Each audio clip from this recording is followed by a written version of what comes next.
Coming to you live from downtown Detroit, this is Benzinga's PreMarket Prep. With your host, Joel Elconin. This is a volatile puppy here, isn't it? And Dennis Dick. I'm bidding a penny. I will buy the stock for a penny. With everything you need to start your trading day.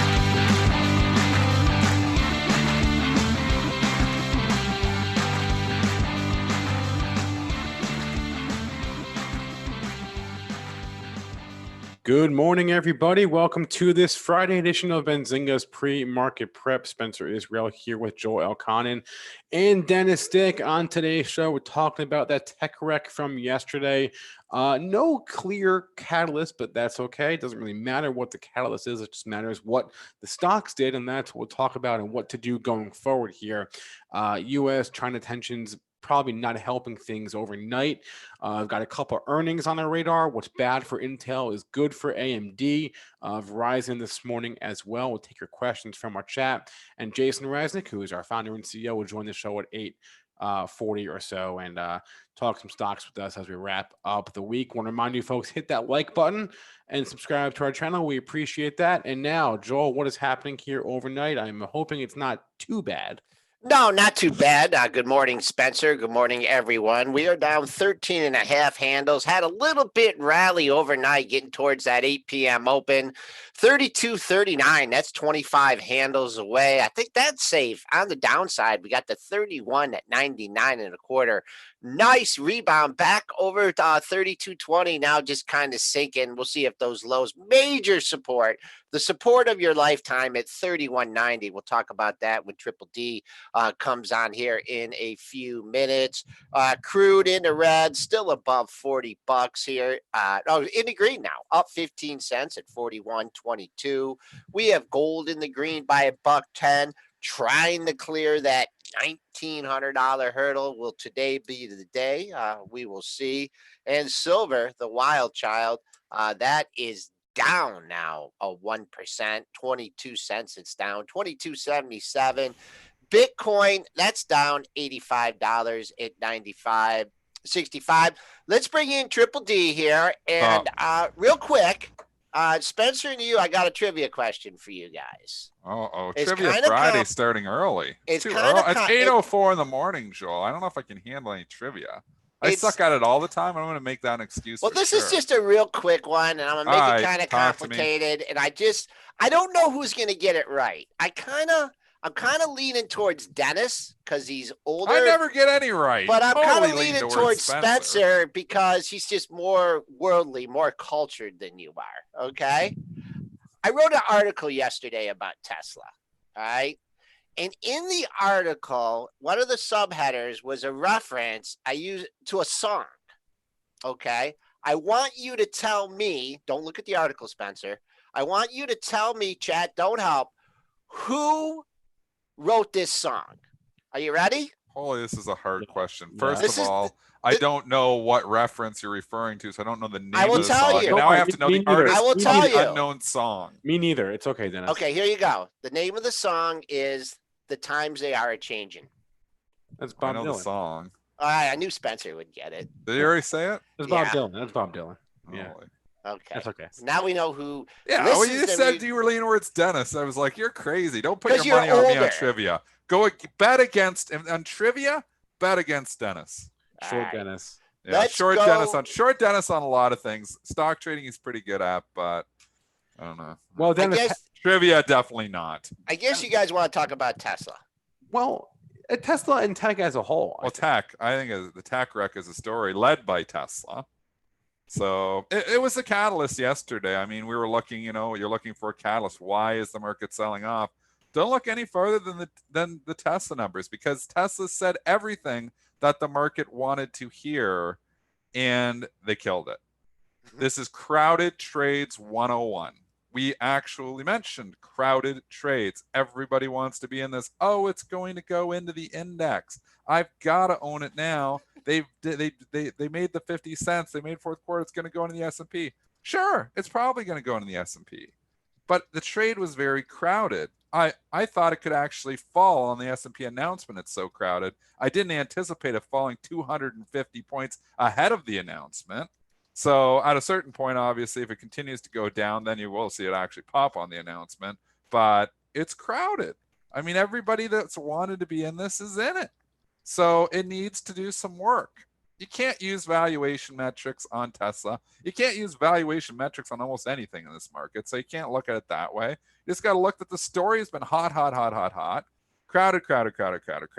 The stock went up 60% in a week, really from 1,000 to 1,600 in 2 weeks. It needs to cool off a bit. So this is the cool off period. All right, we'll just say, hey, we're down $87 here at 14.25.99. 2-day move. Just to interrupt you on that, because you have a classic 2-day move here. And I'm going to say this is some of the easiest money to predict. When you see a stock have a key reversal like it did, almost always it seems, and nothing's always, but more often than not, it gets followed through selling the next day. Why? Because you have a lot of people, and maybe they don't have day jobs right now with COVID, but a lot of people still, aren't watching the markets, as frequently as maybe all of us, the traders who are in here all the time. So they see Tesla, they're like, oh yeah, it's good earnings. And they come and they get back, from their day job at 4:00 and they look and they're like, what the hell happened to Tesla? And the next morning they want to get the hell out. So this always follow through. This is what I call the 2-day move. When you get a big reversal day, often follow through the next day. Classic move, 88 points that follows the next day. Usually you see a bounce if we're just following my textbook, which I don't have written, but I've talked about this for years in the show. If you're just following my textbook rule, usually you get a bounce shortly after the open. So you get a wash out. Watch where Tesla opens at like 1425 and washes out to 1400. And then starts coming back up through the open, then you might be able to strike. But I don't try to catch the falling knife here. And remember, this is only a trade because I'm not, Tesla's a hard one. I can't fundamentally justify ever putting this in my long-term portfolio at these valuations. Although, some people can. I can't. So, this is only trading capital that I've been using, when I'm trading Tesla. But if I was short the thing off of this, it depends on your time frame, I guess, but I'd probably be bringing some in here just after the open. Am I coming in here and buying hand over fist? No, let's see what it does. But I do think, you could get a bounce in the 1400 area. What I'm looking at here, we're just sitting off the pre-market low. So you do have someone a little bit 1407 and 45. Good number. Yeah, there's a target, but I'm looking on the dailies here. And why not come down to this area? And I'm just going to throw 1350 out there because you got a 1311 low, a 1351 low, and a 1376 low. So I think I would nibble. I would, if I was trying to cover a short today, I don't know about trying a long. I think if we take out the pre-market low, I think I'd see if I can nibble a little bit at 1375. 1376. If it gets through there, 1351. Just throw a couple bids out there. Yeah, but you're nibbling. You're covering a short but you're still long this thing, Joel. So you're talking from the short side. Are you holding? You're just holding this forever? You're trying not to look at it. I mean, that's a good approach. The Jason Raznick, Joel Elconin model works. The Warren Buffett approach works if you can get good companies and just hold on to them. You ignore all this. What am I going to do with it? Put it in the bank? Well, and there's a good point too. I'm in Canada and I was looking, I had some, and they're equivalent to your CDs, but they're called GICs in Canada, guaranteed investment certificates, issued and covered by, CDIC insurance, issued by different banks. And I was looking, I had a couple come due that I just had cash in, and I was getting 2.1%. I'm looking at the rates now, and they're like 0.3%, 0.4%. I'm like, what in the hell am I going to do with 0.4%? There's no sense tying any money up for 0.4%. I might as well just leave it completely in cash, getting nothing in my bank account, because then at least I've got flexibility there. But that's the whole reason the markets are where they are. I mean, the rates are so low. There's nowhere else to put money. So you're right. Where do you go with the money? But Tesla, you can go to another stock. You can go to safety. I mean, Wilkin Romero's looking for 1,500 today. Oh boy, I tell you, there's a lot of people scratching their head on this. You've created some overhead supply today, so if you happen to see 1,500 or 15.3, 15.13.07, that was a close from yesterday. I think it gets anywhere near there. Whew, whew, whew. Wow, You man, caught a oh lot of man. people. Yeah, it caught a lot of people. A A lot of lot of people people still caught. sitting on a lot of profits too here, Oh right? yeah. It's Yeah, I still mean, like you were saying the pre-market show, Joel. This could go to $1,000, and it's still kind of in an uptrend. I mean, if you go farther enough out on your chart. So, like, look, the area we really broke out from, if we just go back to the scene of the crime, was a month ago at $1,000. yeah, So you're right buying there. at 1,600 or buying at 1,500, thinking I'm buying the dip. It could go to 1,000. You still got people like you and Jason Raznick that are way up in the stock at that point in time. And it's still being an uptrend. So it's hard to say that, just because it falls 200 points, it's time to jump in Tesla. It's been the right move every single time. So I'm not going to argue, if you think this is the dip to buy, and if you're just buying tech stocks hand over fist, you could be right. I didn't buy anything yesterday. I wanted to buy a few stocks, but again, this is where I'm torn, and we can move into the whole tech wreck, talk here. But what I'm torn about is I look at, where we are from an economic perspective, and it's a mess. So I'm like, is this, so I see a sell-off yesterday. I'm like, is this the start of reality, or is this just a dip in the unrealistic market? If it's a dip in the unrealistic market, you got to be buying. If it's the start of reality setting in, then we could go down significantly. So it's hard. And that's why I've always stayed underweight my long-term investment portfolio since COVID started. I haven't really deployed a lot of that capital. I've just been running cash, and it's been a bad move. I should have been buying stocks every time we've dipped: April, May, June, July. But, I've been trading, and I've been doing very well trading and doing swing trades. And I got stopped out on almost all my swing trade longs yesterday, which is why you use stops. I mean, if you're in Tesla and you're in it for a long and it does a big reversal day, that's why you have stops. So, like, I had somebody messaging me, they bought at 1,600. And what do I do now? It's 1430. I don't know. It all depends on your time frame. Why are you in it? Were you in it for a trade? But don't let the trade become an investment because it's going down. You can let the trade become the investment that's going your way, because you just move up your stops, and all of a sudden you're comfortable with it. But it's you got to have stops. Like I had that SHLL. We talked about that one. I put that on. I thought, okay, maybe it's going to hold the low, 2120. It took it out. So I stopped myself out. And, and obviously it's a good move. The thing's 1923. It's $1.50 lower from where I sold it, on my stop. So you've got to, be willing to take losses. And this is what a lot of newer traders are going to learn the hard way, is stocks don't always go up. Obviously Dave Portnoy say, oh, they go up, they just go up. They don't. And if you're in the wrong stocks, it can go down. And, the market, yes, will always come back. And, and maybe it's going to always continue to come back. And maybe you always just got to be buying the dip on the indexes, and it's probably the move. Indexes is different. It is. But in individual stocks, they can go down. And I say, as a trader, you absolutely have to have stops, and at least mental stops, and have a contingency plan when the trades, start to look ugly. Get the hell out. I didn't sell my LCA yesterday because I had the LCA and I threw that in for a long-term account, and I believe in the story.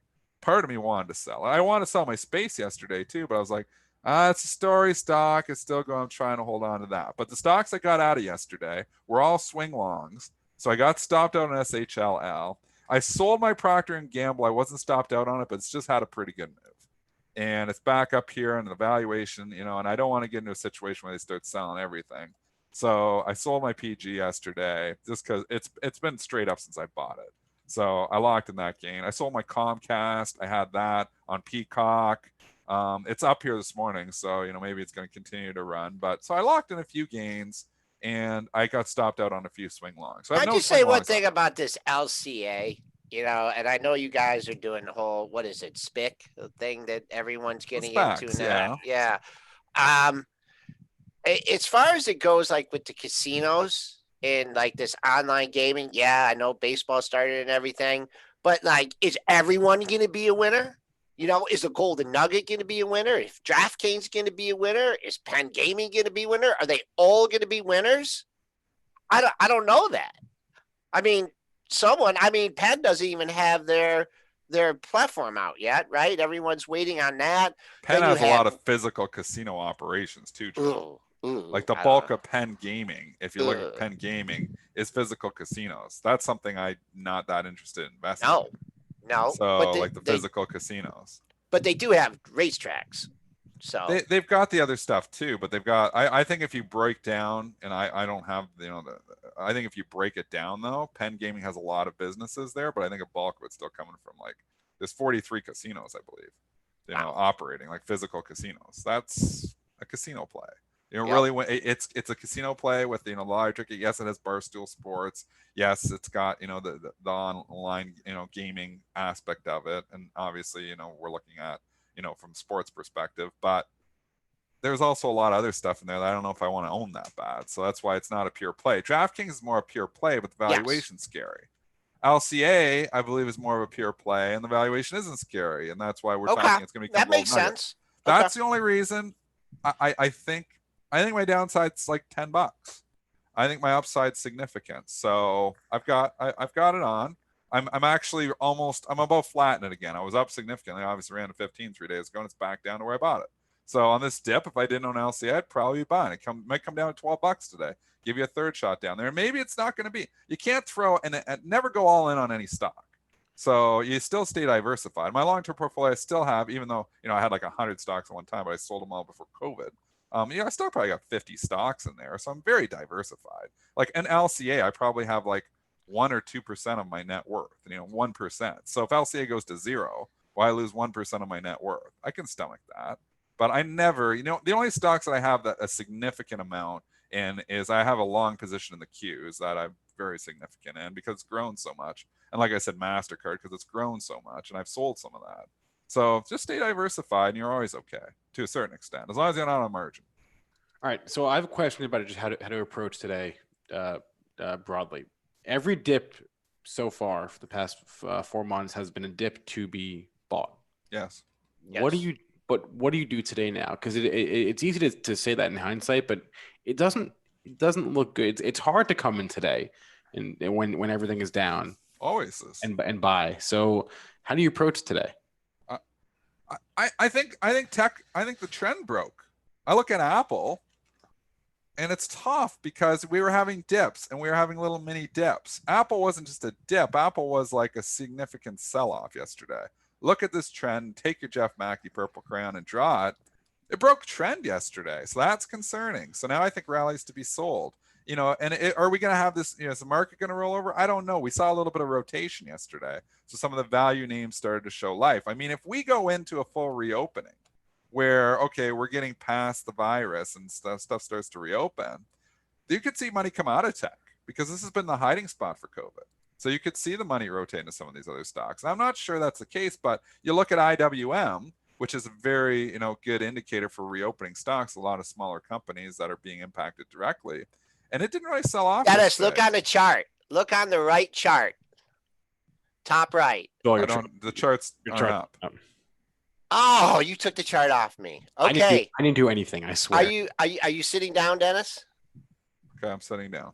Okay, are you ready for this? Top right chart I'm supposed to look at. Okay, give it to me. Are you ready? Yeah, show me.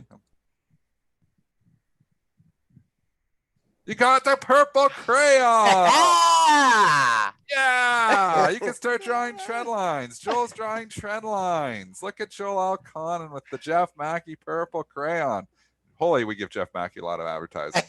There you go. It's not the best. Jeff would have connected this other little line. Okay. So, yeah. But we'll give it to you. Either way, that trend broke nervous. yesterday. Trend is your friend. Trend broke. I own Apple in the long-term invest portfolio. I'm in from $100. I'm not selling it. But if I had this for a trade, I'd be selling rallies. That's my thoughts on Apple. I just want to give credit to Gary in the chat for his unbelievable patience. Show us another one. Can you draw the apple? Oh, now I got to do it. Can you do it on the fly? Oh, shit. Do it on the fly. Let's see how good you got to get good at this drawing these trend lines. I'm going to do one more and then we're going to move on. What stock? What one stock? Let's go to Disney because we want to analyze Disney. It's in the news here today. So we'll give Joel a second. Bring up the Disney charts. We're going to give them a Because second. if you start talking, I'll have 5 There's no minutes trend to for him do to draw. this. It's just been chopped. I gave him the hardest one ever. Can I veto Disney? Can we go to like Intel and Intel? Go to Intel. Yeah, go to Intel. Give the report. Let Dennis talk, and that will give me 5 minutes to try to figure out how to bring draw up the purple line. All right, Intel. That's not good either. Intel, they beat, but that's not really the story here. I'll give you the numbers here anyway. Adjusted EPS, $1.23 versus $1.10 estimate. Sales $19.7 billion versus $18.55 billion. So they beat, like I said. As far as guidance is concerned, their guidance came in above estimates for EPS and sales. So all good numbers, but the story is the next generation of their chips are delayed to late 2022 or early 2023 at the earliest. They found 3 years some sort of defect in their 7 nanometer products, and so what is bad for Intel, you will see if you pull up the chart, is good for AMD this morning. Yeah, that is the catalyst for AMD. But so numbers aside, a 2-year delay, essentially 2.5 year. That's delay unbelievable. In their next generation of chips is your catalyst, is your real catalyst here today. Wow. I like Intel at $45. Somebody was asking me, was I buying the dip at 55 last night? I said no. I said 50. I'm lowering it. I'm not saying it's going straight there, but this is completely broken. This is an awful move. It's on heavy volume. This is not bouncing back like tomorrow, I don't think. And you gave me a 2-year delay on the chips. I think this is going to see 50, and I'm not even sure if 50 holds. I don't know if it's going to see 50 today, but it is ugly. You have people just getting massacred that were trying to buy this dip last night, and it kept leaking, and there's been no reprieve. 50 is a big psychological level. 45 is huge support. If Intel ever goes back to 45, I will put it in my long-term portfolio. That's 7 points away. Maybe I'll go 45, 46. That's where I would strike. I don't know if I'm going to get there, but I don't think I need to hurry back into Intel. This is ugly. Yeah, I mean, the heck with drawing a trend line on a stock that's down, $8. 13% on one. Isn't this impressive though? Like that the market is actually holding up fairly well considering you got Intel down 13%. I mean, and we go to AMD, and AMD is trading higher, but Intel obviously, Intel's part of the Dow still, isn't it? Yes. They didn't take it out, did they? Yeah, No, it's still in there. No, yeah. So it's obviously a bellwether, well followed stocks, and people getting just butchered in it here this morning. I like it at 45. I hope it gets there, just for my own to be able to buy it. Man, they it seems like they've been kind of serving up softballs that they're going to do something wrong. And I was thinking about last night before the report, like the Apple thing, they kind of brushed under the table, right? That they're going to lose the Apple business in a couple. And it just seems like they've had a couple missteps. And, since we've had such a strong market, the market's kind of given them a little bit of a pass. The bet, it's just not bouncing here, Dennis. Look at this big old It hasn't at all. Look at that. Step down seller. Someone's just pounding this thing. 52.13. So now you go to the weekly, man, you're taking out 56, 54, and now here 52. What's this weekly low that I can give you? 51.22. I don't know. You take out 52, maybe throw something out there at 51.30. I mean, I guess if why I don't even know. Bother? Short term. I'm just trying to find, because it's going to bounce, Dennis. That's what we could say that it was going to bounce. People were saying it's going to bounce at 56 last night. That's 55. I didn't say that. That's 54. Now it's 53. Now it's 52. This continues to leak. They said they're going to 2-year delay on their new chip here, and we're going to talk AMD in a second because obviously that's benefiting from this news. I don't see why you need to be a hero in this. This completely has broken every trend you want, and this is ugly, and you got to pay a lot of people caught. So I don't think it bounces back, not anytime soon. Maybe it does. Maybe this is just to buy the dip, and it's just a huge opportunity, and it bounces right back. But when Pfizer was bouncing back or selling off, and I was saying, I'd be buying the dip, the reason for that was it had a catalyst. It had the catalyst of the vaccine. What's the catalyst for Intel here? Now that we know the chip's going to be delayed 2 years, what's the reason that, everybody says I have to own Intel besides valuation, which we know doesn't even matter in this market anyways? I think this puts it in the hated category, like a Cisco old school tech. It's starting to show life again. Now I think it's hated again. So I think Intel could stay out of favor for a long time.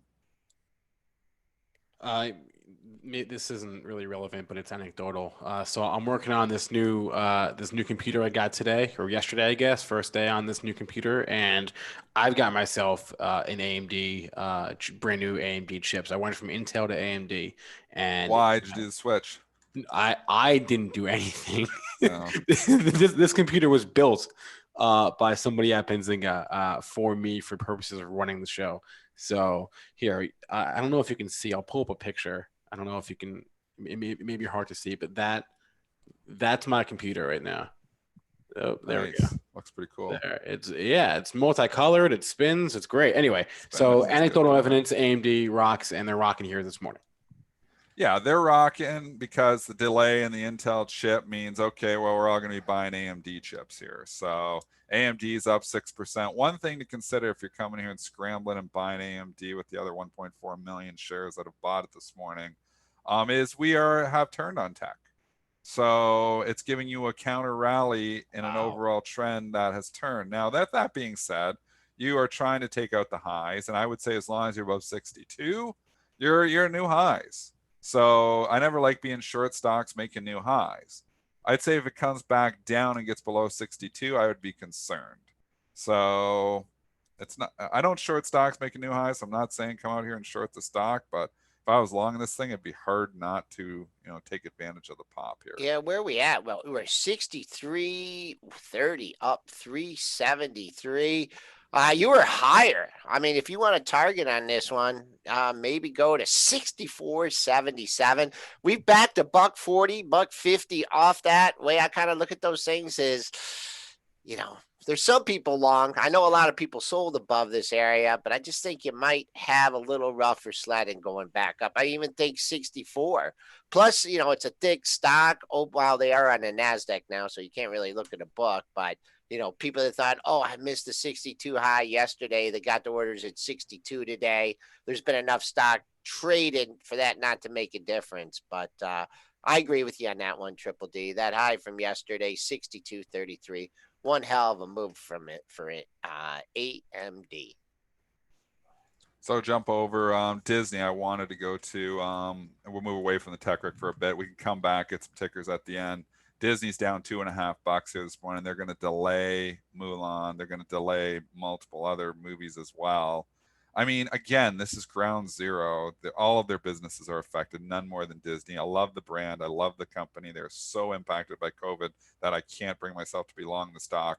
The stock itself looks like it's topping out at 120, which is concerning to me as well, because 120 was a very relevant level I remember years ago. And it's funny how these new levels come into play. If you bring up like a yearly chart and you look back at 2015, we topped out at 120. Back in 2018, we topped out 120. Finally, Disney Plus allowed us to break out over 120 in 2019. Now we come back to the scene of the crime. We're struggling at 120 again. It makes me think that I'd rather be a seller at Disney than a buyer, not selling into the dip here because I don't like selling dips, but I think 120 is a big level to try to get through. Yeah, coming back pre-market low 115.02, still hanging here at 115.50. Nothing really on the dailies here to support, to say, hey, that's going to be the low. If you're looking for your next daily support level, though, just under that 114.54. That was your low on the 14th, and then better yet, if you're really a better area for me would be 113, because I see three consecutive lows, 112.90, 112.61, and 112.81. So let's just call that, that the split in it would be 112.75, but in this decimal Latin world, you got to call it 112.75 to 113. That's your major support if it blasts through that pre-market low today. Ton of other stocks. How is wait? How is AMC moving off this? Because it's basically Disney just coming clean, saying, "Hey, we're just gonna chalk up the year to a loss, and we're just gonna backload everything." Look at AMC. So it's holding $4. There's hope that this thing can survive, and maybe it can. This is just now a call option. It's a call option on whether it survives or not. I mean, people, it's $35 back in 2017. It's $4 here now. it's going to be a long time before people want to go sit in a movie theater with people, strangers, and they hear somebody cough in the movie theater and they're like, am I going to get sick? The whole experience is ruined. So I personally think AMC is not going to make it. That's my own opinion. I'm sorry, that, for AMC, I feel bad for them because, it's not they're doing the COVID thing, but I think it's going to be very difficult. With that being said, you got huge support here, $4. So if I was long at 375 would be my stop out. Takes out 375, I want no part of it, but I want no part of it anyways because I don't see how they get through this. Not without serious dilution or with help. So it's trying, it's holding on, but I'm not sure they can make it. Yeah, what about when Amazon was going to buy them? Remember that? And Is that ridiculous? Rumor? Amazon is always somebody in the media, right, writing something about who's Amazon's going to buy. Who does Amazon really buy? They bought Whole Foods. Who do they really come and buy? They buy a lot of people. They buy a lot of people. What else have they bought big? They bought Ring. I mean, that's private, but what the hell's Ring? That's the doorbell camera company. How much was that acquisition? Several $1 billion. $1 billion. You're talking about a company that's worth $1.5 trillion, and they're okay. $1 billion. That's nothing. Have they did a Whole Foods acquisition, which was significant. Has there been any other public mergers where they've come in and they've scooped up? Because we heard they're going to buy Kohl's. We heard they're going to buy we hear all this stuff. Who else, Joel? Target. They just none of that stuff materializes. It's not happening. Yeah, they're not buying AMC. Can I just say one thing about AMC? And then it was wrong. It was like that was the worst article ever because they said, oh, it was AMC they were going to buy. And then they were like, no, it's AMC Networks. The person who wrote the story didn't even put the right stuff. I'm sure they got fired. It was the worst thing ever. And then AMC sells off on it then. And then AMCX goes up. I was like, are you kidding me? You're starting a rumor and you don't even put the right ticker symbol? So I don't know who wrote that, but that was just bad reporting. If they had a lead, that was just very poor reporting because they had it even real quick. Wrong. Amazon bought Zoox. They're self-driving. Never heard of Zoox. Well, it's private self-driving vehicles. They bought them for $1.2 billion. What public companies? Because obviously there's lots of little private companies that get bought every day. But my argument here is people are saying, oh, they're going to buy Kohl's. Oh, they're going to buy AMC or AMCX. I mean, people start rumors because they look at Amazon. They bought Zappos. There, public company. Boom. Zappos. Yeah, I need some new shoes. Yeah, they bought Zappos. How much was that? There you go. $1.2 billion. These are drops in the buckets. Has it been a $10 billion one? $2,009. Yeah, these are all drops. There's been it's not their style. It's never been Amazon's style to come in and buy serious, and pay a serious amount for any of these companies. So it's just not their style. So it's not their fault. It's just not their style. So. All right. We got some more earnings. That's why I say all these rumors that you hear of Amazon buying this, that, they never materialize. Oh, one more thing before we move on from the AMC. Two things. One, what was the trend in AMC before COVID, right? So that's one thing. The story was broken a long time ago. Exactly. And then I don't know how many of you guys read the weekly newsletter from Gene Munster from Luch Ventures. If you don't, you should. He said that every Saturday. Yep, it comes in great read. That you're seeing accelerations of trends that are already in place, right? And the movie industry was changing already more to the on-demand and the Netflix and everything. So that's kind of what you're seeing. Right now, you're just, because of COVID, you're seeing a rapid accelerations of trends. Maybe business travel was already trending down. Maybe hotels where occupancy was, trending down, but COVID has just accelerated the trends. So there you are, AMC trading at $4. Most you can lose is $4 on it. Let's go to 8:35 already. So Jason Raznick would join us here in a couple of minutes. Let's do Verizon real fast, just because they did report earnings this morning. EPS beat $1.18 versus $1.15. Sales of 30.4 versus $29.9 billion. So they gave guidance as well. EPS guidance for the year, they gave a range of down 2% on a year-over-year basis to up 2%. I haven't looked at the chart at all, so I don't know what it's doing. It's up. It's up 23 cents. I just have to see, based on what the market's doing and based on, AT&T. They're two totally different companies. I see this high from yesterday at 56.09. We're right there right now. You got a spike in pre-market trading to 56.40. I don't know, like this, if it doesn't get out of this, hold 56, get over 56.50, make a run at 57. This thing to me looks like it could roll over a little bit and test that support at 55.5. So holding 56 early. I see a pair of lows at 55.45, 55.5. Any thoughts on that, Triple D? I'm trying to trade something here right now. Okay, good. The market is so messed up with this fragmentation. I'm trying to sell stock that's trading up, and I'm on ARCA, and I'm watching it print through me on NSDQ, a buck through me, and I can't get done on ARCA. And it's just ridiculous how fragmented. They say fragmentation is good for the investor, and they don't realize I'm selling the stock at 108.80. It's printing 109.70. I'm not joking. It's printing 109.70. I'm not getting done because I'm on ARCA and it's on NSDQ. And I don't know who controls the routing, if they're intentionally routing around my orders or not. And this is a whole market structure issue. But believe me, this happens because you don't have any protection, book protection in the pre-market at all. So it can just route around your order and you don't get filled. So you could be selling at 109 on a thin stock. It can trade 110 through your price on a different exchange and you don't get filled. It's such nonsense, the fragmentation. And I think there's other stuff that goes on that's nefarious around it too, where they're intentionally routing around orders. Where you got retail brokers that route out and then they control the routing and they want to get their own orders down to their own market makers and they route around yours. I think that stuff gets done. So regulators, if you're listening, fragmentation sucks. And we can go into more detail. It's ridiculous. Wow. You can sell a stock. Can you believe that, Spencer? I'm out there offering a stock at 108 and it's printing 110. I'll buy it. And I'm not getting filled on my offer. It sweeps through and it takes it on the other exchange. So somebody got totally screwed. The buyer got totally screwed. I'm willing to sell 108 in the 108 handle. You're printing around me and printing somebody up at 110. The pre-market is a lot of shenanigans with the fragmentation. Anyway, so if I could bring it up now, I sold the stock. You want to see what it was? I've sold the stock. I'm out. SE. So I had this stock, SE, and I'm sitting there and trying to sell the stock. I have orders out there 108 and 108.50, 108.80. And I'm watching it go 110 through my bloody order. So it prints. You see all these prints? Look at SE on the chart and bring up all the trades, all fragmented garbage.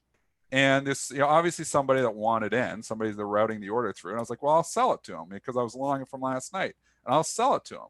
And I'm like, so the person who's buying it is paying 110. I'm willing to sell 108.80 and my offer's out there. And then I move to 108.60 and it misses me again.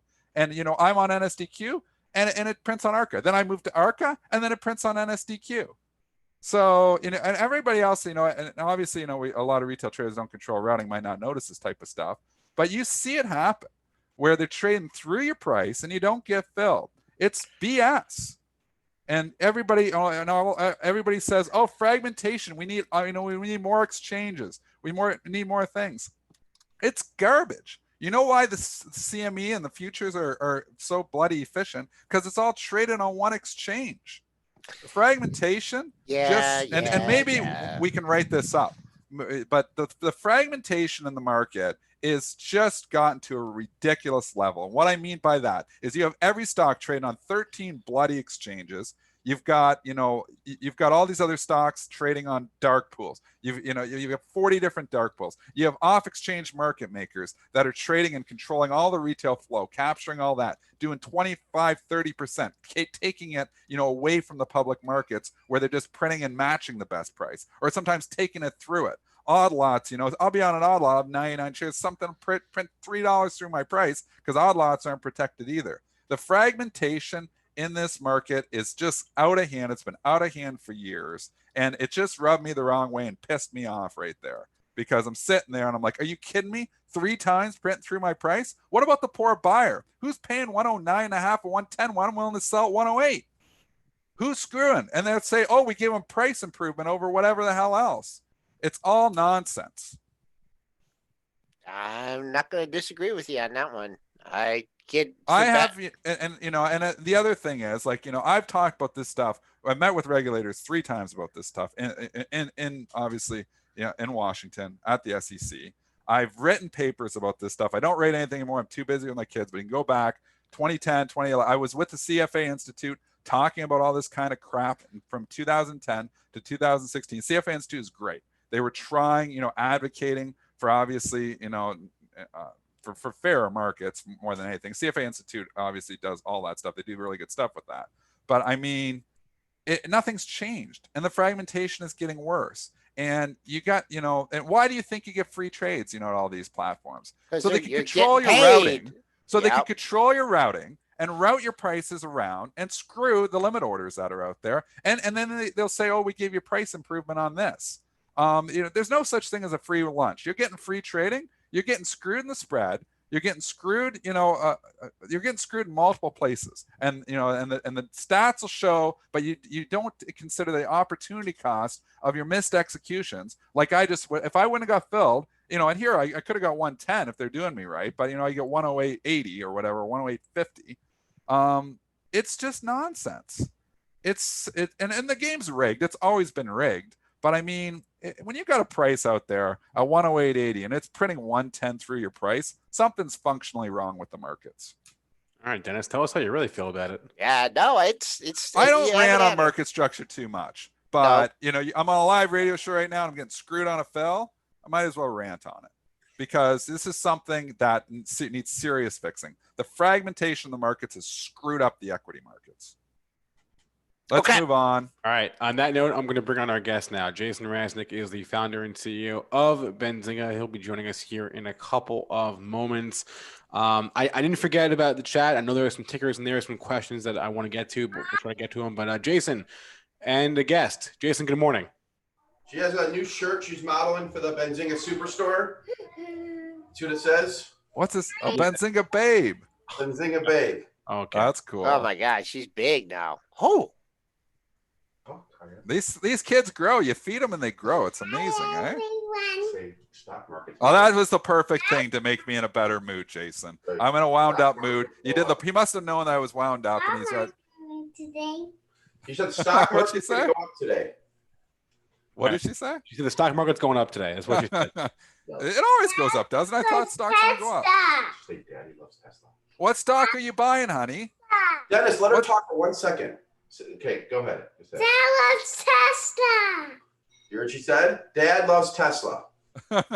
Do you love Tesla? That's the question. Because Yes. you got a great All right, good job. See you later. Say bye, everyone. Bye. All right. I thought it was a good way to start with her on it because, Dennis, you were raging for the last 10 minutes. Yes. And I thought, how am I going to come in the show? I can't bring the energy like Dennis is this morning. He's killing me. Killing me. So there's no way I'm going to be able to bring it up another level. So I'm like, you know what? I'll just kick it down 3 levels. And that's what I did with our. I needed to calm down. You calmed me down. Thank you, Jason. Yes. Now I can rationally think again. But Dennis, people in the chat are going crazy because your camera is too. Yeah, Dennis. We were telling him this for What's days. wrong? No, I didn't hear You it. look like a little mouse there. Because the Benzinga sign's too high in the back. I need the other banner back. It's because he's See, slouched. you can adjust your camera. Yeah, but if I dust it down like this, now you don't see the Benzinga sign. I want to You're give the Benzinga the love. You need to get some pillows or something. You need to put the camera further away from you, dude. Well, Well, it's attached to my monitor. That's so. fine. That's all fine. right. Well, okay. That's I good. need to get the camera like this, mic thing too. So whatever, we're both fucked. But anyway, Woo-hoo. so, We didn't hear that one.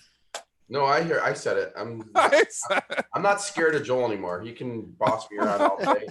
Bosses Spencer around, bosses me around. I don't care anymore. I'm an independent thinker and I do my thing. So kick me off, whatever. Anyway, you guys want to talk Tesla first because Mitch Hodge has been, hitting my phone up since 5 a.m. Jason, you got to talk about Tesla. Tesla. Okay, Mitch, here goes. So Tesla had a run of the century the last month and a half of the century. Yeah. You guys saw the bet I won. You guys saw the call options I bought. I had 2 call options. I sold one of them before earnings. I didn't sell the other one like a jackass, and I should have. So I still have 1 call option. But on my long stock, I'm keeping the earnings call. Here's the story. Yes, they had good numbers. Yes, there was a profit. Yes, they sold credits everyone's talking about.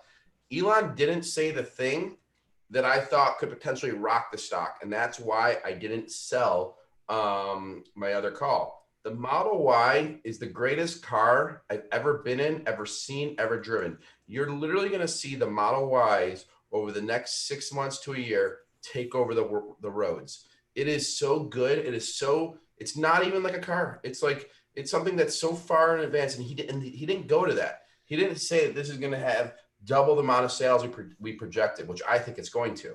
And so it's your time duration is the question, because the Model Y sales are just going to be so far and so much higher than anyone ever thought. And they didn't really go to that on the conference call. And so that's why the stock, in my mind, didn't hold up. So I sold a little more. I sold a little shares that I had the pre-market morning, which was after the earnings. It was yesterday, the day before, but I kept my one call. And but I'm still long. I think Tesla still hits a 2,000. But if it's 2,000, but if it's short term, it's anyone's guess. But I am long Tesla.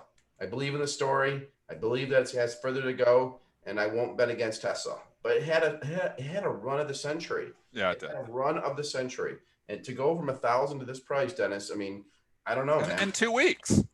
Yeah, it did in 2 weeks. Like we talked about right off the hop, Jason. And I was just saying, you could go all the way down to $1,000 on Tesla here in price, and it's still in an uptrend. The bulls are still in control. So, I mean, it just had such a big move that it needs to cool off a bit. And that's what you're seeing is the cool off period. I don't know if the Tesla story is broken. I think it's just cooling off. And what I thought you said was very smart this morning, right when the show started, the crowded trade. People kept seeing Tesla run up. So everyone is inside getting in the stock. And then what happens? They see, whoa, Tesla's down this. Oh, I'm getting killed. I'm selling out. So you're going to see a lot of nervous traders selling out. And then you're going to see some buyers coming in to support it. So that is what's going to happen. I mean, this is a stock that brought a lot of retail in at a very high price and low price. I mean, you have both. So you can talk as much crap about Tesla.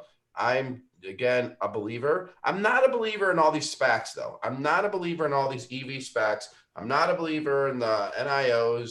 And I mean, I'm sorry, Mitch, WKHS. Yes, in the short term, sure, they're trades, but not all these companies are meant to be worth all this money. They're,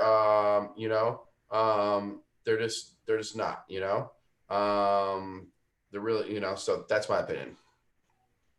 I mean, anything that, and obviously 2 weeks ago, anything that even mentioned electric cars and was just blasting off. And obviously we saw, the workhorse move was, a lot of us participated, and it was awesome. It's cooled off here now. We've had the CEO on, and yes, they have that potential catalyst, obviously with with the potential mail contract, but there's no guarantee that they get that either. So that's the wild card with that stock. But just the thought process that, if it's electric, it's got to go up 1,000%. That was working for about a week or two, but that whole story has cooled off to a certain extent as well. So and there's just a ton of, SHLL is another one, a SPAC that's, going to bring electric, and I think it's electric trucks to the market here. And what's the name of the company for SHLL, Spencer? Tortoise Acquisition? Hyliion, and I'm working on getting them. Actually, I think they are coming on the show in 2 weeks, potentially. The story, look at the explosion. It went from $16 to $34, where everybody had in 2 days, the stock, it doubles because everybody has to own anything electric. Well, it's cooled off. And like Jason says, they're not all going to be Teslas. So, I'm sure some of these are going to be good investments, and some of them aren't going to be good investments. So you can't just buy everything electric thinking, I'm going to get rich on it because everything's going electric. And Dennis, the scary thing is with these other ones, there's not the strong fundamentals right now. And so if they ever report negative news, like the battery's taking longer or this is taking longer, those stocks will just drop like 50% in a day, So it's like, it can be scary. And Tesla doesn't have that kind of thing. Like it's going to drop 50% in a day. At least I don't think so. And that's what scares me when I invest, and it's, something I've learned, but I do it on probabilities. What's the, best case scenario, worst case scenario, then likelihood. And so I think some of these WKHSs and stuff like that sound interesting. The story sounds great, but I just don't know if the fundamentals are there to cover you in a downside scenario.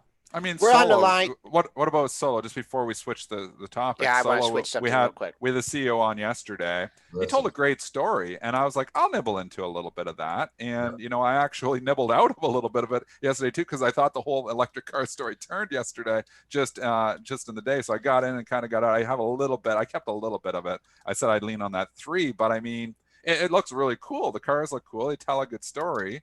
What are your thoughts on that one? Did you listen to the interview, and what are your thoughts on SOLO? It was a great interview. Interview. Talk me into it. Yeah, no, totally. And that's the problem. Warren Buffett says he doesn't like meeting the CEOs because the CEOs call them iced Eskimos, And so, but I'm not saying that was a bad I'm not saying it's a bad company. I honestly don't know enough about it. I didn't make the trade. I wanted to. I was like, I'm ready to buy this thing. This guy's talked me into it. Yeah. And then I'm like, what's the catalyst? What's the catalyst on this thing? So I held off. I wrote it down on my list, and I have it written down. Like, I'm going to watch to see what progress they make. Because I don't know, like the guy was good. It was a great get for the show. It was a great get.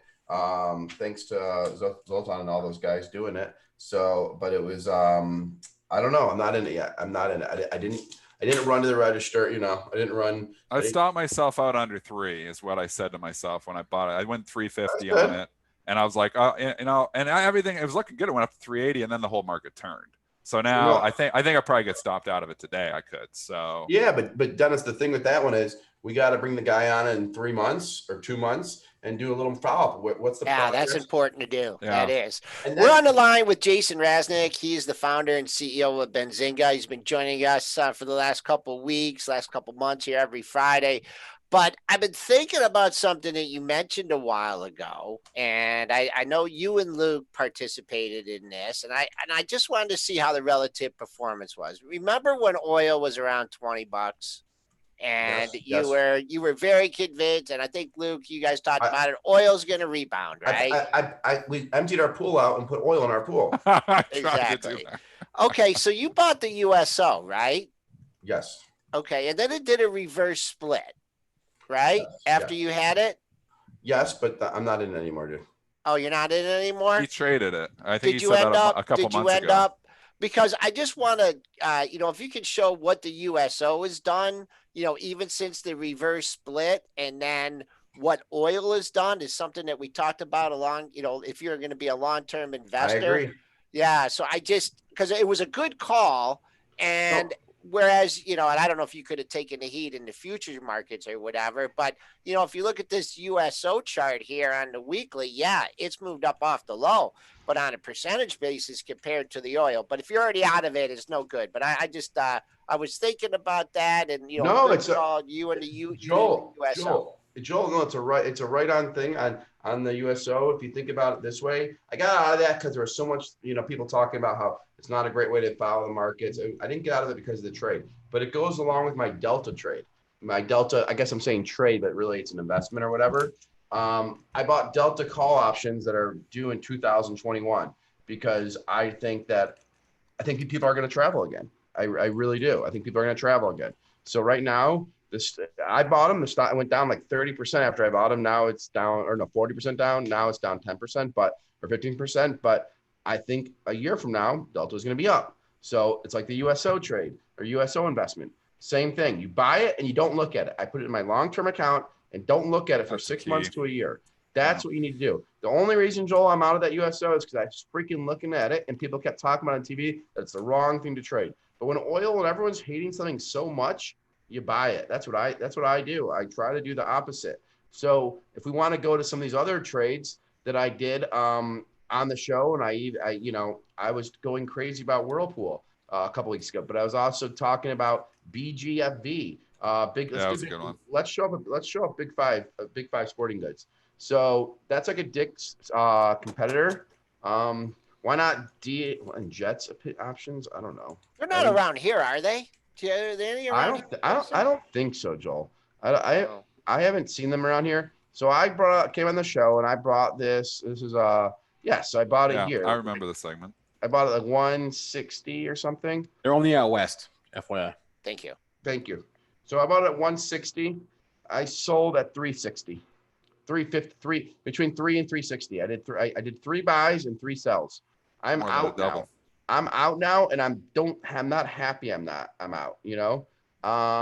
not happy. I'm out. I just wanted to get out because I was buying some other stuff, but I'm out. And it was a huge game. But I brought it on the show because what I looked there is I was looking at the outdoor plays. What stocks weren't really moving. And it's the same thing I looked at when I bought TAST, the fast food restaurant. So, TAST is that like drive through, they own a bunch of fast food things, but, and so, yeah. So if you go back further, I bought this. Yeah, I remember when you talked about it, like $1.60 or $1.70. Oh, no. Don't Go back further. No, he's right. He's right. Yeah. He's right. Because I forgot Corona was just in April. I brought it at $1.60. It feels like it was last year, wasn't it? It does, Spencer. I was like, he's way off. It does. It feels like it was last year. You're right. So I bought that at $1.60. And a friend told me about it. Like, he's like, it's an interesting company. They're either going to go bankrupt or survive. So the risk versus reward was high. And I sold 15% of that position. So why'd I keep this one and not big five? I don't know. It was maybe stupid, but it's still you can't be greedy. My Tesla call options, why didn't I sell the other call? Sometimes I get too greedy, and that's a mistake that people make. I made. Hard. And then, yes, I see you guys asking about GAN, Eli. So here are my positions now. I still own Eli. I haven't sold share of Eli. It's up 15.91%. That looks good. I'm waiting for earnings, guys. I'm waiting for earnings on it. I think it's like in a week or two. The golf courses are packed. And the stores are packed. They're packed. And the stores are packed. Eli's at 18.28 today. I think it goes to 22 in the next 3 weeks or 23, and I'm just hanging on. I just own the regular common stock. And what kind of clubs do you have? Oh my God. My dad has the clubs that like even the pros don't play. He thinks the clubs make the golfer good. I'm a guy that has clubs from 7 years ago. And when I go play, I go to the pro shop and say, can I demo those clubs? So I haven't committed to buying new clubs yet. So what do you have? Oh, I have TaylorMades. So do I. I need some new clubs too. Yeah, I have TaylorMades. I need new clubs bad. Okay, so then I bought Ford this week, guys. I bought Ford this week. Oh, stop. Ford. This is an interesting one. So we got to stop. We're stopping here. Ford. Yes, It looks good. It actually looks okay right now. It's coming up. The reopening trade's coming back a little bit. It's up 3%, 3.01% since I bought it, but I bought it because of the Bronco. Catalyst. You like the new Bronco? I like the trends on it. I like seeing how people are looking for it. I like seeing the comments. I think it's like exciting. It's like an iPhone exciting. Like the look of it is I got to do it again, Joel. Sorry, buddy. The look of it is it's like a badass car. That's why I like it. Okay. What'd you say, Joel? That's okay? Yeah. Why is that okay? But who decides what are swear words? I just don't understand. It's just like someone in society. The F-bombs are aggressive. Because why? Because there's kids that listen to the show. I'm asking. Hold on, you're not answering my question. You just said because there's kids. I'm asking you: is there like a governor board, a chairman? They sit on the stage and they say, "This is a swear word. This is not." Yes, I'll tell you. I'll tell you. I'll tell you who. His name is George Carlin. He said this decades ago. Even. Oh yeah. There are 7 words you can't say on TV, and so you just go watch that, and that will inform you. Well, I'll bring. I don't want to do a name. Jason will say all 7 right now. I don't want to. Spencer, you could say that, but I don't want to do a name drop. But I'll bring on our friend Mark Cuban, and he's going to destroy you guys on this topic. He totally disagrees with you guys 100%. I've never heard Mark Cuban drop the F-bomb. I've never heard him say anything on CNBC. because you have cotton in your ears. What do you want me to tell you? Turn up the volume, okay? On CNBC, he swore at CNBC. They beep him, and he goes, "Oh, I don't." He goes, "I don't." I tell my kids, "Why?" You get Mark Cuban on the show, and he can say anything he wants. Jason, can I ask you about a stock from yesterday? I don't know. Joel, I would have him on the show not to talk about stocks, to tell you why your philosophy on swear words is wrong. That's why. On what? On swear words? Okay. That's it. Easy Mike listens with his grandkids. Great. That's awesome. Grandkids should know these words. They're not bad words. It's just not the word in the vocabulary. I don't understand. This is crazy. All right, Spencer. Spencer's been wanting to go for 5 minutes. Go, Spencer. I just have a question. I don't know if you saw your old buddy Express. Hey, George Carlin was complaining, not regulating. Matt Van Essek said, okay? I'm not going to stop this one, guys. I'm not going to settle down. It's true. He was complaining. All right. I don't know if you saw your old buddy Express Spa yesterday, but the CEO was on Fox Business at like, I don't know, 3:10, 3:15. And if you look at the chart, you'll know exactly when he was on, actually, because he didn't say anything really new, but doesn't seem to matter. The only thing he really said was that they're going to be testing passengers soon here. But I don't know if you saw this, Jason. I don't know if you're still in it, but I just want to get your thoughts on that. It was a great day in Express Spa. It was a phenomenal day in Express Spa. But if you followed my trades a little more, I sold out of my Express Spa before it went down to the threes. That's what I did. You're all out of that. Yeah, I'm all out of it, guys. I'm all. And would I buy it again? Yeah, for a trade, it's fun. Express Spa is going to do more testing. Express Spa, I think, has a guys. If I had more time, and me and Dennis and Spencer and Joel figured out, we would try to do Express Spa on a leverage buyout because Express Spa could make so much money. I'm not joking. If you guys want to put up money together, because Express Spa, they have the wrong pricing model. You go to the airport, you pay a one-time thing. It's $18 for like a 6-minute massage. They should charge a membership fee, just like those other massage places do.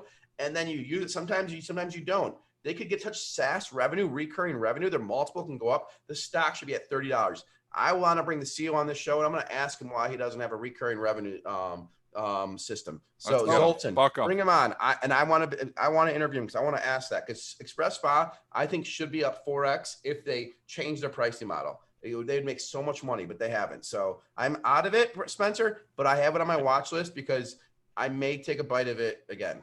So maybe it's worth looking into getting a Benzinga SPAC going, and we can take them out. Well, they're already public, so that wouldn't work. No, we can put them in. Oh, yeah, that's true. But we could do it. Yeah. LBO. Okay. Yeah. Jason, any final thoughts? I haven't given any. Yes, I have a couple. Has he given his opening thoughts, and you're asking for final thoughts? Yeah, just like I haven't given anything. Then go. I had an argument with Joel and Dennis about swear words. And that's about all I did today. So thanks, guys. I did. Okay, then I'm trying to get to it. Let's go. All right. So, hi guys. No, just kidding. So he gave us what I own, so people know where I'm at. Because I hate telling people. I don't know what you said, Spencer. So I'm just gonna keep going. So I hate telling people that I sold something they don't know. So here's what I mainly own in my portfolio. Yes, I own the Apples, but that's not what I'm talking about. So Eli.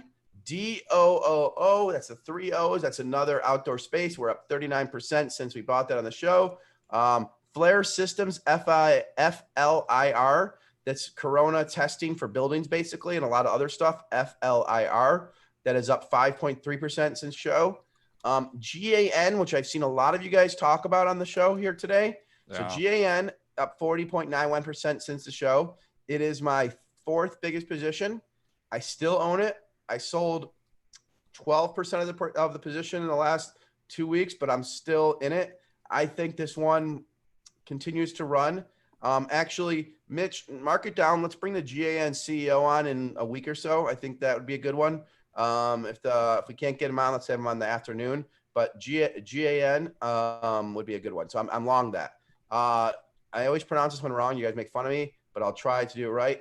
Generic, GNRC. I own the August 21st calls, 135 strikes. That's up 249% since the show that I said I was buying it on. It's for generators. People, Corona, don't want to have to, have no air. And so it's a Corona play. That's why I own GNRC. LCA, I cut my position in half, so I own very little. I don't know. It wasn't moving like the way I like. LTHM, I own it. And I don't have a price target, but I'm not selling it for a bit. I'm not selling it. I'm not looking at it. I'm not selling it. You guys can complain. I'm in that one with you. So let me know when you sell it. I'm just following Jason Raznick. That's a pure Jason Raznick. It's like no. The little R right beside it. It's all you. It's a G Munster, Joel Elconin. It was like the INSG with Matt Kolb. I was like, I'm just holding on. It's the Kolb play. We got that lithium as the Raznick play for me. That's fine. LTHM, I mean, it'd be not. I mean, I'm not selling it at all. But if he gets to the 750 area, that's the area it got killed at. That's where everyone was complaining on the show about it. Fill the gap. A lot of times stocks will fill the gap and then pause a little bit. So if you're Wait a looking second, for hold on. short-term target, I did sell some LTHM. I sold 20% of it when it hit $8, but I still own I own all my calls on it, and I own still 80%. I sold some when it hit $8, but just 20%. But I'm still long, and it doesn't mean my convictions any less. Just letting you guys know. I was trying to not be on margin as much, so I was freeing up cash in some stocks. I still own Mastercraft, MCFT, waiting for the next earnings report.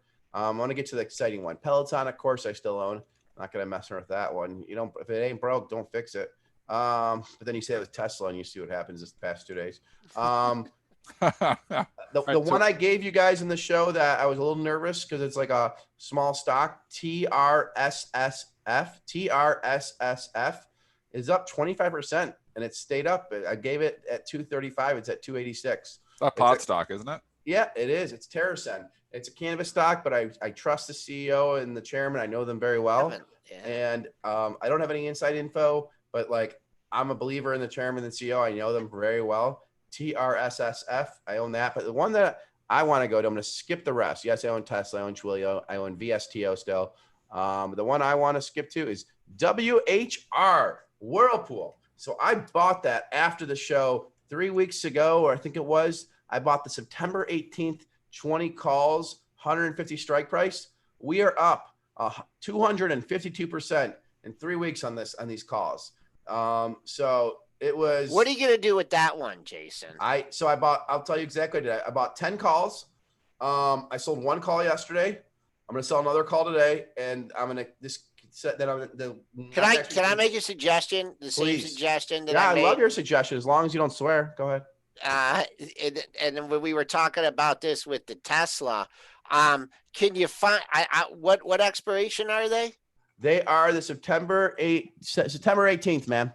September of 8 this year. September of this year, and what's the strike? The strike is 150. Okay, man. You could look at the 155 or the 160s or 165s. You could sell those against your position. You can lock in your profit. I mean, if it bolts to 170, then I'm wrong. But you can lock in your profit, and then if let's say it just hangs here for 2 or 3 weeks, then you locked in your profit. You watch the decay on that one, and you don't have to think about it. I'm just, I don't know how to do that. I don't know how to do that. Honestly, I got to sell calls to do that. I don't know how to do that. Yeah, you do. You buy calls. It's just a different strike. You can sell the calls against at a higher strike. Yeah, sell calls in premium. Yeah, you could probably sell the one. I don't have it up. I'll try and pull it up while you're talking. If you could Slack me the trade, I'll do a couple just to see what it's like, because I've never done that. Honestly, when I don't know something, I say I don't know. Okay. It's just like on those you guys asked on WKHS and those things. I don't know enough about them to be dangerous. It's like on the GAN thing. I want the GAN CEO, but Joel, Dennis, you had the solo CEO on yesterday. I want to find their suppliers, their customers, get those CEOs on. I want to get the whole value chain and understand it and understand how it grows. And then I'm in to win it. The WHR trade was from a friend, but it was also, I just started looking at the Google data, the Google trend data. People are searching for dishwashers 400% more than they were last year. Analysts who are on Wall Street aren't looking at that data. They're just not. I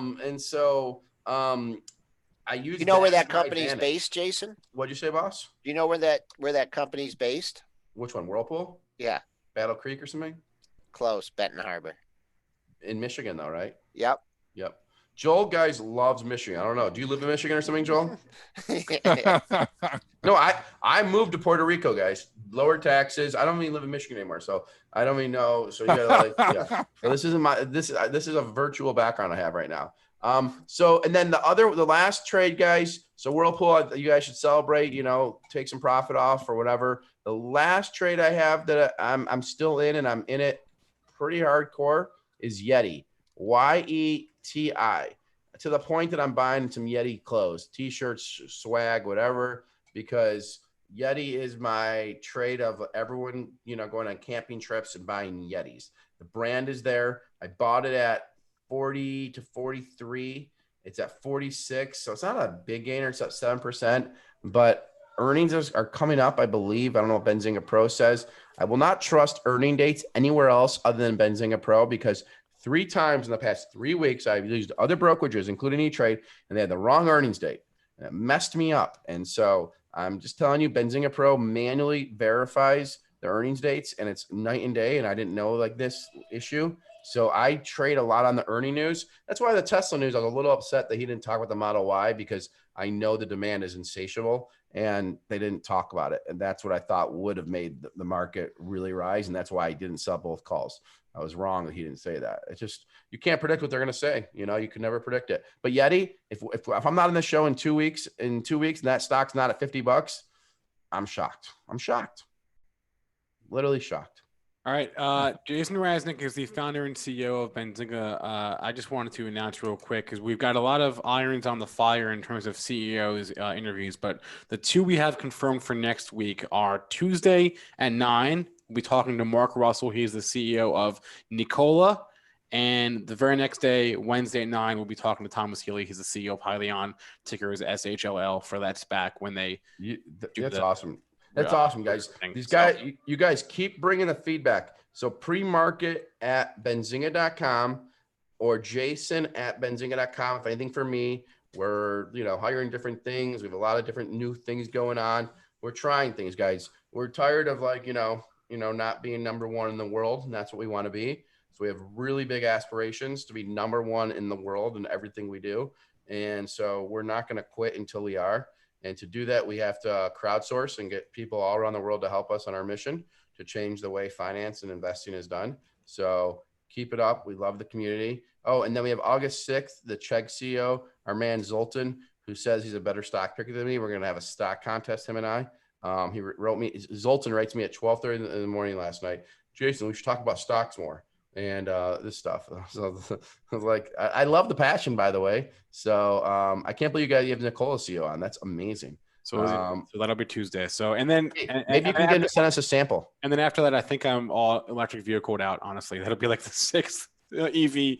CEO we hit it hard on our show. We hit it hard, and I think it may be time to move on. But yeah, we do have the CEO of Chegg on in a couple of weeks. So well, we should get Elon Musk just to cap it all off. I'm working on that one. Work on Musk. I almost did a live one-on-one interview with him in the. I went to the battery plant and he was in the other place at the time. But we also work on the GAN seals as well, the GAN one. Yeah, so that'll be good. And I think we can get Elon on, to be honest. It's just a little early if we're doing it in the morning. That's for him. So all right, guys. Well, thanks a lot, do I have any new trade I'm making right now? I just saw someone else. There's nothing I'm buying today unless Dennis tells me to. That's the honest truth. Like there's nothing I'm buying today unless Dennis tells me to. I've been trimming a little bit on everything. I'm spooked. I'm spooked a bit. Yeah, so am I. I was at 25% margin as of like the end of last week. I'm now down to 10% margin. By the end of today, I may be at 0 margin, because I love like when stuff's going straight up, but when it starts shaking, I sometimes get shaked, and I think it doesn't mean don't buy. Like, when people say, but I think you may have a couple more days of this and then you can buy. That's my opinion. But Arya, we'll bring it back to that, Spencer, then I'll hang up because we have 3-year-olds listening and they need to learn these words. But Arya said the stock market's going up. So I don't know. That was my 3-year-old. So who knows? Good calls from Josh last time he was on the show. So I'll go with it. You did that trade, Dennis. I did. You did, and you made money on Microsoft. I never bought it. You bought Microsoft like at 140. Josh. I'm still in it. I know. What'd you buy it with 140, 160 or something? It's like 210 151. Now, right? Oh my God. Josh. I was thinking about it, and Josh said, I'm buying it right now. I remember that. He said it because he plays the Xbox. I never bought it. I'm so mad. It's one stock, I've always wanted to own it, and it pulled back, obviously, with the whole COVID thing. And I was like, I think they're still going to be okay even through COVID. And they were, obviously. And it was a good one. So thank Josh for me. I will. He's going to say, can you give him some V-Bucks? That's what he'll say. All right. I don't know what V-Bucks are. So it can mean a lot, right? It's for Microsoft, like the game system to get stuff. Like, So once you make it, once it's up 100%, send him a $10 V-Buck card. Okay, there you go. He'll love you. He'll just when he gets to 300. Remind me when he gets to 300. Joel's his favorite guy because Joel tells him to wave to the birdies. All right, guys, love you. Thank you. Have a great day. Talk to you this weekend. See ya. Peace. All right. Real fast. I just want to get to get your guys' thoughts on Raytheon and RTX because somebody asked a long time ago, like an hour ago, in the chat. I promise you to get to it. Yeah, just give us your quick, high-level technical thoughts, overview thoughts on RTX real fast. The rotation to value right now is going to potentially help that. So the question is, and this is the big question, and then I'll finish, and let you guys finish the show. But the big question is, did the Apple and the tech sell off? Is it going to be rotation into other stocks, which we kind of saw yesterday? We saw some of the value names starting to show some life. Or is it going to, just start fear and they're going to start selling across the board? Or the third question, do they just rotate right back in? I mean, if you think they're going to rotate into some of the value-oriented names, Raytheon, from a value perspective, is pretty cheap. 3% dividend. The stock chart doesn't look that bad to me. It's kind of in consolidation station. I think you could strike. But again, if the whole market rolls over and they start to really slam everything, then, all bets are off. But I'd say if I was going into Raytheon for a trade, you jump it in this morning at 63, you stop yourself out that low of the move, 60.82. Dennis, you're playing it pretty tight. Too tight. Yeah, I do that too, and I get stopped out. Yeah. Like the Shell, maybe the one I got stopped out on yesterday, maybe it was too tight with the 21. But I mean, that's a wild stock though. Because I know we have a variety of different listeners here with time frames, and so this one I'm just going to try and go to the weekly, and I'm looking at this like 58 to 59 area, couple weekly lows there going back. I mean, that just looks like a ton of support here. So I know we're $5 away from it, but that's where the big boys are buying it, 58 to 59, slowly moving its way up. So great company, valuation. If we're not worried about financial crisis part 2 anymore, I think Raytheon's a good buy. I kind of like it. Yeah, what's the divvy on it? 3. It's not bad. Okay. In a 0% environment, it's not bad. And obviously defense, a lot of government contracts coming in there. It's not going away. Folks are just asking about the continuation move in Apple. Yeah, it's continuing, folks. When stocks have big down days like that, they follow through they just follow through. And this thing has had a hell of a run. I'm not going to go into just, final thoughts here. We got down to 31.99 and a quarter overnight, and but that's not the number. The number for me is 31.90. That was your Globex low on Monday. You had a couple other lows in that area, so we'll see if the close on the low for the week Friday trick. But I'm keeping my bull hat on. I'll say 31.90. That's really the support level you got to keep an eye on. It's 20 handles away. Definitely would be, cover some shorts there the first time on a bounce. But that's a big level. Coming back on the upside today, I don't think we're going to see that Globex high at 32.39. And I think a good day for the market would just be getting back to scratch, closing unchanged. But I don't think that's happening. I think we're in for a down day. Yeah, we're here for a down day. There's crowded trades. They're coming off. Again, the 2-day move says we might get a little bounce just after the open. So wash out, maybe wash it down to 360, and then you start to see a bounce. So I wouldn't be surprised to see a little relief pop. The question is that relief pop just gets sold again? In certain stocks, I think it does. So the trend broke. So again, you got to be somewhat cautious just randomly buying dips when trends are breaking. Triple Q, this person has asked for a couple times. This is a wild child, the T Triple Q. I have traded it before and traded some options on it. Oh, you're talking the levered one. You're levered up on this one. You're filling a gap here at 105. You came down to this area. What was that high that day? So it's got to hold 105 here. It's opening down $4 off the open. It doesn't hold 105. Man, more downside for this, really. And that big wick there, or that big candle from 9. I don't like seeing those kind of candles when you go from, this is on the weekly. But, man, better hold 105 here. More downside for T. We've had a big run in the tech. Yeah, so exactly. Does it come off for more than 2 days? Maybe. Again, okay, so full disclosure, I own Amazon. I own Google. I own Apple. I own Microsoft. I'm not selling them.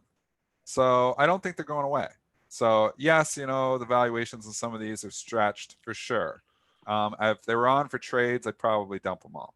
But I've had them on for a long time. Amazon not so long, but I'm still up 800 points or something in it. And I've always wanted to own Amazon, so I'm not going to let it go. When I bought it, I said I was buying it for the long term. Obviously, it went up 50%. Hindsight capital 2020. Should I sell and rebuy? Maybe. But you got to figure too. When you're selling stuff, you got to pay the taxes on it. Yep. So it's not just like, okay, I'm going to scalp $1 off this. Well, no, you just now triggered a huge gain. So that's the one thing about when you've got long term, in your long term accounts. My trading account, I don't care. It's all taxed, 100%. So it doesn't matter. But that's my prop account.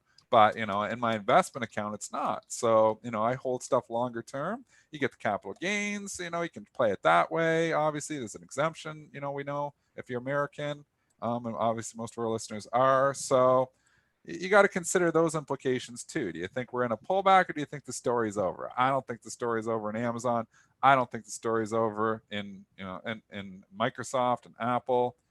I think Microsoft eventually is a $300 stock. So I'm hoping eventually I got to give Josh those V-Bucks. But short term, that's cool enough. I did put a couple of links in the description of this video on YouTube to our merch site on Shopify, and also it's for our upcoming Benzinga Bootcamp. We went way over today, so I'm going to wrap it up now. I want to thank our guest, Jason Raznick. Thanks to all of you in our chats. Please, if you liked it, hit the like button, hit the subscribe button. We appreciate that very much. Thanks to the handful of super chat donations we got as well today. You can every day catch the replay of this show on YouTube, where our podcast is also available on every major podcast platform. You can always email us, premarket@benzinga.com. I may not be around in the afternoon to do an afternoon show. So just if you don't see me or for whatever reason, Joe, I have to go to the Secretary of State today. Unfortunately. Again? Okay. I'll run it. I'll run it. Yeah, so I might have to refresh my memory, but yeah, I may not be around for that.